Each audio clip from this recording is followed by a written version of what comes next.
इस वीडियो में हम लोग डिस्कस करेंगे पावर इलेक्ट्रॉनिक्स के ऑब्जेक्टिव क्वेश्चंस को। ठीक है, ये जो है क्वेश्चंस पेपर ये 2019 ऑड सेम का है, 5th सेम इसी ब्रांच के लिए। ठीक है, और ये जो पेपर है ये इलेक्ट्रिकल ब्रांच वाले भी देख सकते हैं इसको, 6th सेम वाले, क्योंकि दोनों का जो सिलेबस है लगभग सेम ही है। ठीक है, तो स्टार्ट करते हैं। तो फर्स्ट क्वेश्चन है कि in an RC coupled amplifier the voltage gain means, इन जो आरसी कपल्ड जो एम्पलीफायर होते हैं उसमें वोल्टेज गेन जो होता है क्या होता है। इसमें फर्स्ट ऑप्शन है remains constant over a range of frequency, second always increase with frequency, third option है always decreases with frequency, and fourth option है नॉन ऑफ दिस। ठीक है, तो इसका जो राइट आंसर होगा वो होगा option A, remains constant over a range of frequency. Next question है the transformer is used in the output of a power amplifier mainly to first option safeguard the transistor against overheating, second increase the voltage gain, third option step of voltage gain, and fourth option match the load impedance with dynamic output resistance of the transistor। ठीक है, इसका जो right answer होगा वो होगा option D, कि जो transformer जो होते हैं वो यूज किया जाता है आउटपुट में पावर एम्पलीफायर में। ये मेनली किया जाता है इसको मैच करने के लिए लोड इम्पिडेंस जो होता है उसका with dynamic output resistance transistor के। ठीक है, so option D is right. Next question है cross over distortion occurs in. ठीक है, फर्स्ट ऑप्शन है class A amplifier, second class B amplifier, third option है class C amplifier, and fourth option है push pull amplifier. ठीक है, तो इसका जो राइट आंसर होगा वो होगा class B amplifier. So option B is right. Next question है कि class A B operation is often used in power amplifier in order to. ठीक है, इसमें फर्स्ट ऑप्शन है get maximum efficiency, second remove even harmonics, third overcome cross over distortion, and fourth है reduce collector distortion. ठीक है, तो इसका जो राइट आंसर होगा वो होगा ओवरकम क्रॉस ओवर डिस्टॉर्शन। ठीक है, so option C is right. Next question है कि the ratio of latching current to holding current is, कि जो रेशियो जो होता है latching current to holding current कितना होता है। ठीक है, एक चीज ये याद रखना कि हमेशा लैचिंग करंट जो होता है वो ज्यादा होता है होल्डिंग करंट से। तो एक तो ये चीज हम देख सकते हैं कि हमेशा इसका जो रेशियो होगा वो हमेशा ग्रेटर देन 1 होगा। ठीक है, IL अपॉन IH का ये ग्रेटर देन 1 होता है। ठीक है, लेकिन अगर एग्जैक्ट पूछे तो इसका जो रेंज होता है वो होता है 2.5 to 3। ठीक है, दोनों का रेशियो जो है इतने के बीच में रहता है। तो इसमें जो भी ऑप्शन जो है दिखे वो जो है इसका राइट आंसर होगा। सो ऑप्शन डी जो होता है इसमें राइट होगा 2.5। नेक्स्ट क्वेश्चन है कि for thyristor pulse triggering is preferred to DC triggering because. First option है गेट डिसिपेशन इज लो। ठीक है, सेकंड ऑप्शन है pulse system is simpler, third option है triggering signalling is required for a very short duration, and fourth option है all of the above.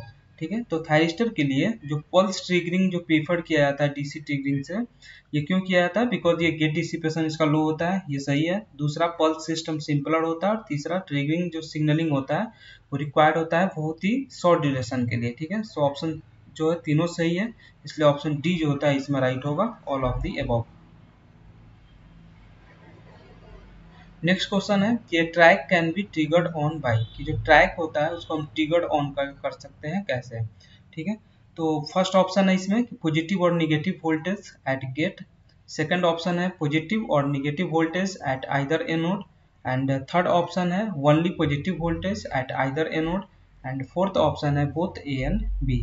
ठीक है, तो इसका जो राइट आंसर होगा वो होगा ऑप्शन ए, पॉजिटिव और निगेटिव वोल्टेज एट गेट। ठीक है, so option A is right. Next question है कि for constructing A relaxation oscillator, कि जब हम रिलैक्सेशन ऑसिलेटर बनाते हैं तो उसको बनाने के लिए कौन सा डिवाइस का यूज करते हैं। ठीक है, तो इसमें फर्स्ट ऑप्शन है zener diode, second CRO, third UJT, and fourth diac. ठीक है, तो रिलैक्सेशन ऑसिलेटर बनाने में हम यूजेटी का यूज करते हैं, ठीक है। सो ऑप्शन सी जो होता है इसमें राइट होगा। नेक्स्ट क्वेश्चन है कि in a feedback series regulator circuit the output voltage is regulated by controlling the first option magnitude of the input voltage, second option gain of the feedback transistor, and third option reference voltage, and fourth is voltage drop across the series pass transistor. इसका जो right answer होगा वो होगा reference voltage, ठीक है। So option C is right. Next question है कि the basic difference between a series regulator and shunt regulator is, first option the amount of current that can be handled, second the position of control element, and third the type of sample circuit, and fourth the type of error detector, ठीक है। तो इसका जो right answer होगा वो होगा option B the position of control element.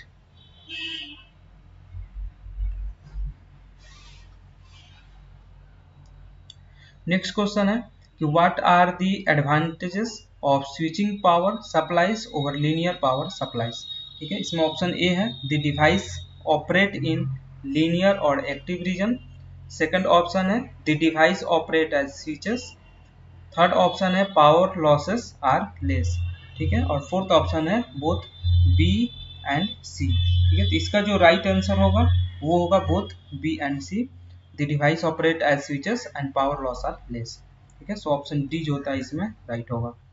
Next question, track can not be used in, first option AC voltage regulator, cyclo converter, solid state type off switch, and D option inverter, ठीक है। तो इसका जो right answer होगा वो होगा solid state type off switch, ठीक है। सो ऑप्शन सी जो होता है इसमें राइट होगा। नेक्स्ट क्वेश्चन है कि in a single phase full wave control bridge rectifier minimum output voltage and maximum output voltage are obtained at which conduction angle, ठीक है। तो सिंगल फेज जो फुल वेव रेक्टिफायर्स जो होते हैं ना, इसका जो वोल्टेज का इक्वेशन होता है single phase full wave rectifier का, इसका जो वोल्टेज का इक्वेशन होता है वो होता है V नॉट इक्वल्स टू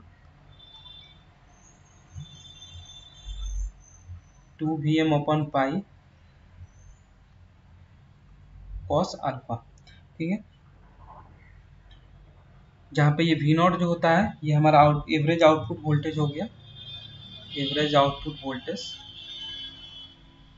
और जो Vm होता है ये मैक्सिमम वोल्टेज होता है, या इसको हम मैक्सिमम इनपुट वोल्टेज बोल सकते हैं। वोल्टेज को मैं VTG लिख रहा हूँ, ठीक है। और अल्फा जो होता है ना ये हमारा फायरिंग एंगल होता है यहाँ पे,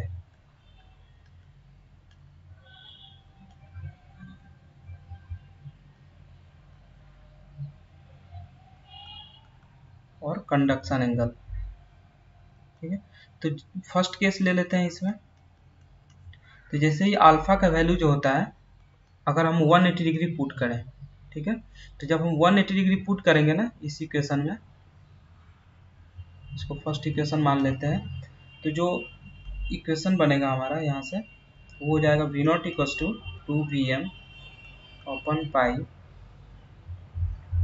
कॉस 180 डिग्री, ठीक है। अब चूंकि कॉस जो 180 डिग्री जो होता है इसका वैल्यू होता है -1, इसलिए इसका जो वैल्यू आएगा वो हो जाएगा 2Vm अपॉन पाई, ठीक है। तो यानी कि ये सबसे मिनिमम जो होता है वोल्टेज हमको ऑकर होगा कौन सा कंडक्शन एंगल पे, तो 180 डिग्री पे। अब दूसरा जो है जैसे ही हम अल्फा इक्वल्स टू, अब जो है सेकंड केस में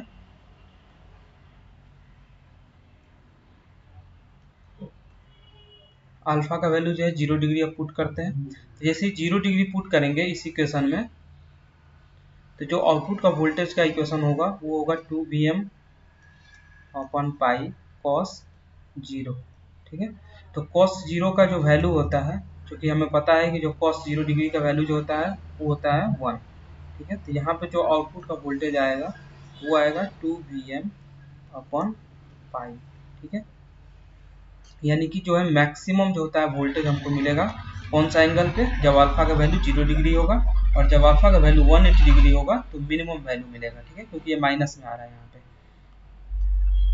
तो इसमें पूछ रहा है कि minimum output voltage and maximum output voltage are obtained at, ठीक है। तो मिनिमम जो है किस पे मिला था, 180 डिग्री पे, ठीक है। तो ये वाला ऑप्शन जो होता है आपका बी वाला राइट होगा, क्योंकि मिनिमम के लिए जो होगा वो होगा 180 डिग्री, और मैक्सिमम के लिए जब पूछेगा तो जो ये मैक्सिमम है, मैक्सिमम आउटपुट वोल्टेज हमको मिल रहा है 0 डिग्री पे, ठीक है। इसी क्वेश्चन से हम देख सकते हैं। सो ऑप्शन बी जो होता है इसमें राइट होगा।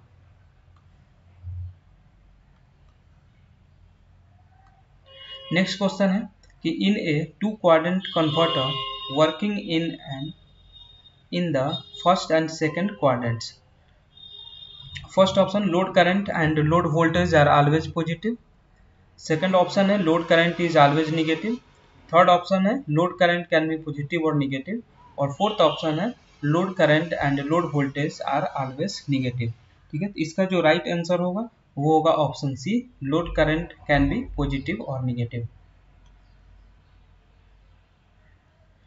नेक्स्ट क्वेश्चन है कि in a 3 phase full wave AC to DC converter the ratio of output ripple frequency to the supply voltage frequency is, ठीक है। तो ये 3 फेज फुल वेव में जो है पूछ रहा है कि जो आउटपुट होगा रिपल फ्रीक्वेंसी का वो जो है कितना होगा सप्लाई फ्रीक्वेंसी के, ठीक है। तो इसके केस में जो होता है ये 6 टाइम होता है, ठीक है। सो ऑप्शन सी जो होता है ये राइट होगा। नेक्स्ट क्वेश्चन, ए पावर चॉपर कन्वर्ट्स, जो पावर चॉपर जो होता है वो क्या कन्वर्ट करता है, तो देखो जो चॉपर होते हैं ये क्या करते हैं कि अगर इनमें हम फिक्स डीसी देंगे तो इसको ये कन्वर्ट कर देते हैं वेरिएबल डीसी में,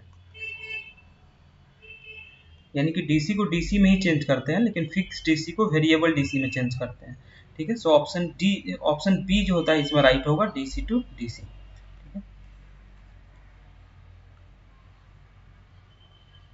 नेक्स्ट क्वेश्चन है कि a DC motor operated from a type A chopper is switched to type B chopper. How does the motor operate when type A and B are in operation respectively?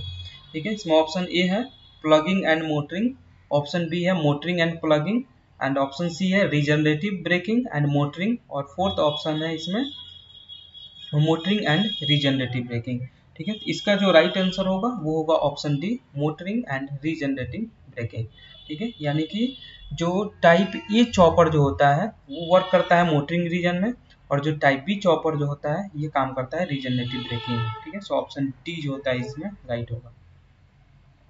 Next question है कि the effective period in a voltage commutated chopper, first option increases with load current I naught as well as C, second option है decreases with I naught as well as C, third option है decreases with I naught but increases with C, ठीक है। C means capacitor है यहाँ पे, and D option है increases with I naught but decreases with C। देखो जो इसका इफेक्टिव जो पीरियड जो होता है ना वोल्टेज कम्यूटेटेड चॉपर का, उसका फॉर्मूला होता है effective period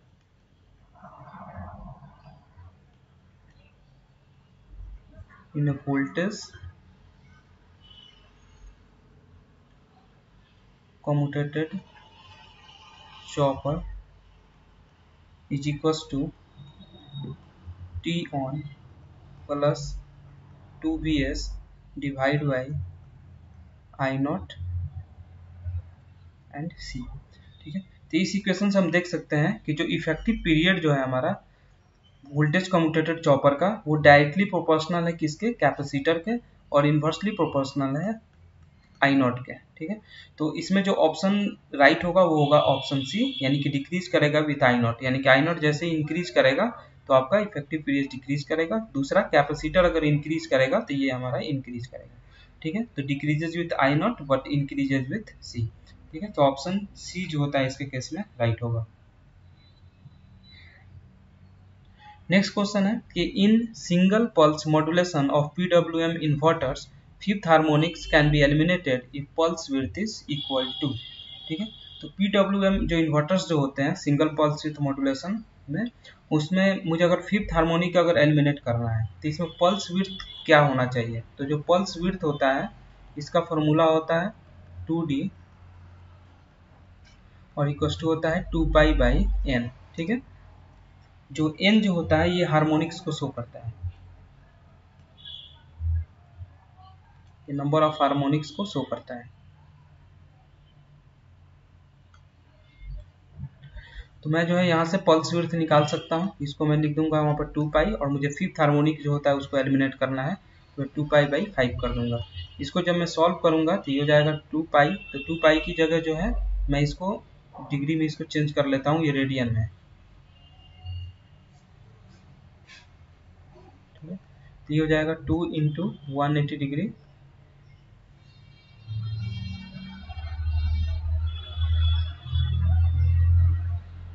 2 into 180 degree divide by 5, ठीक है। तो 5 से इसको कैंसिल आउट करेंगे तो ये हो जाएगा 3 और ये 6, ठीक है। यानी कि 2 को जब हम 36 से मल्टीप्लाइड करेंगे तो ये हो जाएगा 72 डिग्री, ठीक है। सो ऑप्शन इसमें बी जो होता है राइट होगा, यानी कि फिफ्थ हार्मोनिक को अगर मुझे एलिमिनेट करना है तो पल्स विड्थ जो होता है वो कितना होना चाहिए, 72 डिग्री। नेक्स्ट क्वेश्चन है कि in voltage amplifiers the load resistance should be, ठीक है। तो जो वोल्टेज एम्पलीफायर्स जो होते हैं उसमें लोड रेजिस्टेंस होता है कितना होना चाहिए, ठीक है।